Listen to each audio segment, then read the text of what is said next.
quand il va rentrer dans le royaume de Dieu, ce n'est plus lui qui va régner. C'est le roi qui va régner. C'est le roi qui va régner. Donc le royaume, c'est un système de gouvernement. C'est un système d'administration. C'est un système de direction. C'est un système de quoi? Pilotage. C'est un système de quoi? De souveraineté. Dans le royaume, il y a un roi. Et ce roi-là, il va établir ses lois. Et ces lois vont être différentes des lois d'un système présidentiel. Disons Amen. Amen.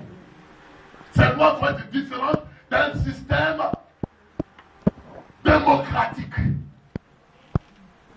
C'est-à-dire quoi? Dans le royaume, ce que le roi a dit, c'est ce qui s'accomplit, c'est ce qui se fait. On ne discute pas la parole du roi. Disons Amen. Je vais terminer. Pour revenir à ce que je veux dire ce après-midi. Il y a un roi. Il y a un roi qui donne sa parole. Et tout le monde se soumet à sa parole. Il n'y a pas de grève. Parce que le roi, ce n'est pas nous qui l'avons établi, il est roi.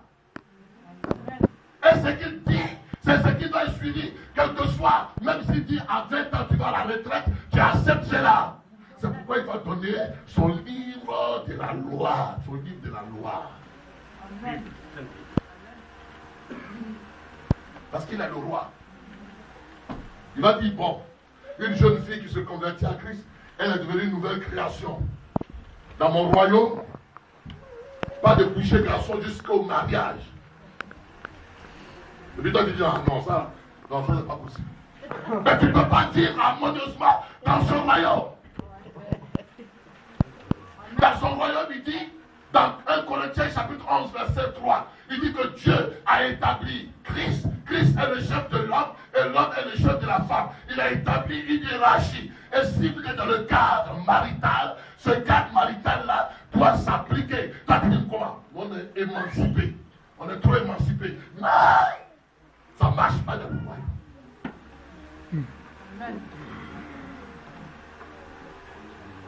Dans un royaume, c'est l'ordre. Ça veut dire, quand vous priez, dites, notre Père, qui es aux cieux, que ton règne vienne. Ça veut dire quoi? Que l'ordre divin soit établi dans ma vie. Amen. Donc, quelqu'un a prié ce matin pour dire, Seigneur, que ton règne vienne, ton règne, Dieu va prier quand son règne au hasard comme ça. Quand il vient pour établir son règne, il vient établir son règne là où il y avait le désordre. Là où il y avait autre règne.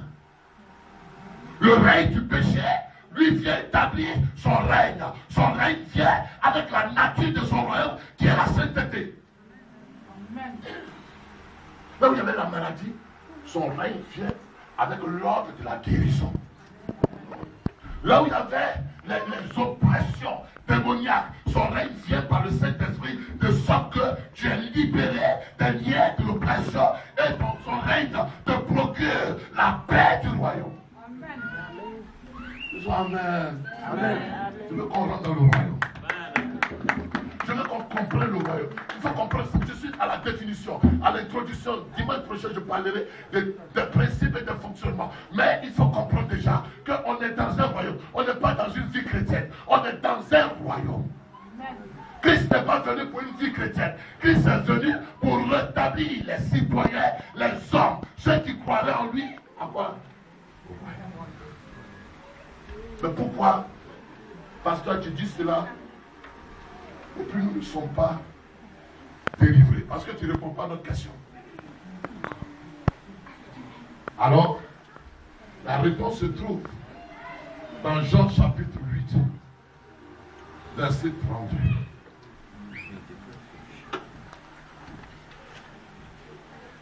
Comme Mamie n'est pas venue.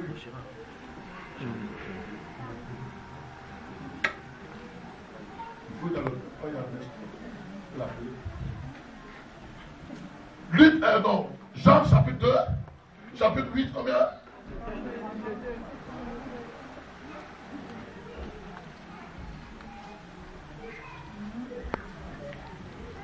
Le royaume contient un concept de délivrance et d'affranchissement.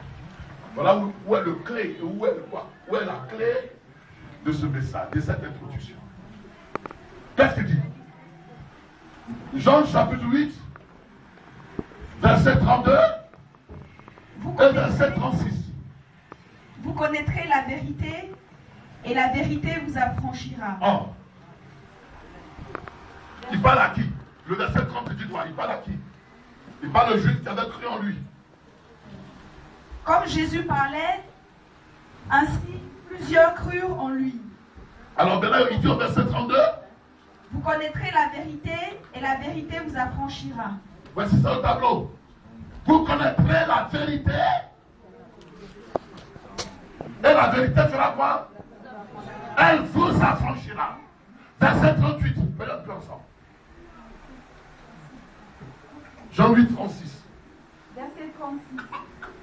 Si donc le Fils vous affranchit, si le Fils vous affranchit, vous serez réellement libre. Vous serez réellement libre. Acclamez le Seigneur pour cette parole.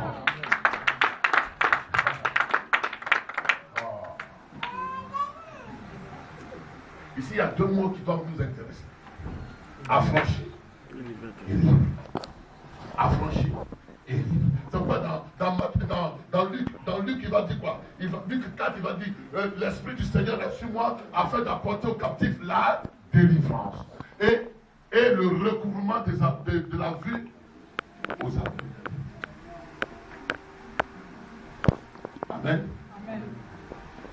Il y a deux concepts. Il y a deux concepts.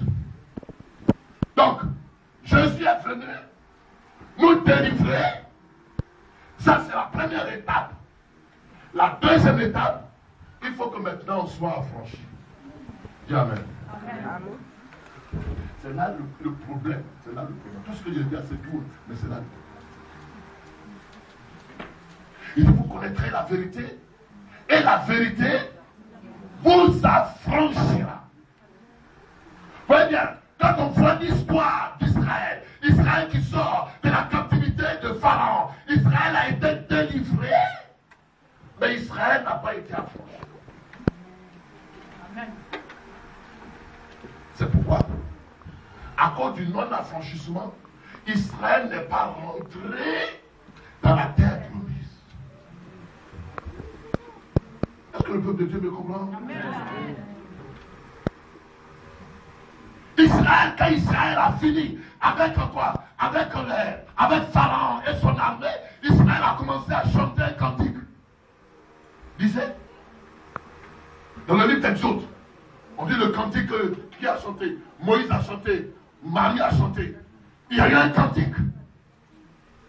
Aide-moi vite. Là, je suis dans la partie centrale des studios, je suis en train de dire. Israël a chanté un cantique. Oh, Pharaon et son armée ont été engloutis. Ils ont été engloutis dans quoi? Dans la mer Rouge. Exode combien? Exode 15. Quand ils ont été délivrés, Israël est content. Oh, Pharaon et son armée, ils ont été engloutis. Ils ont chanté même un cantique dans Exode chapitre 15. Mais la délivrance ne leur a pas donné d'entrée au profit des promesses de Dieu. Pourquoi? Parce qu'ils ne sont pas affranchis. Or, l'affranchissement dont Christ parle, quand on rentre dans le royaume, on est délivré des ténèbres. On est délivré du royaume des ténèbres. On est délivré du royaume de la sorcellerie. On est délivré du royaume de la pauvreté de nos parents. On a été délivré. Les chaînes sont coupées. La malédiction, elle est brisée. Mais il faut maintenant que le sujet qui a été délivré, il soit affranchi. Amen. Oh, l'affranchissement dont il est question, elle est au niveau du mind, au niveau de la tête, au niveau du cœur. C'est pourquoi l'apôtre Paul va dire en Romains chapitre 12, offrez vos corps comme un sacrifice vivant et soyez renouvelés, soyez transformés par le renouvellement. Amen.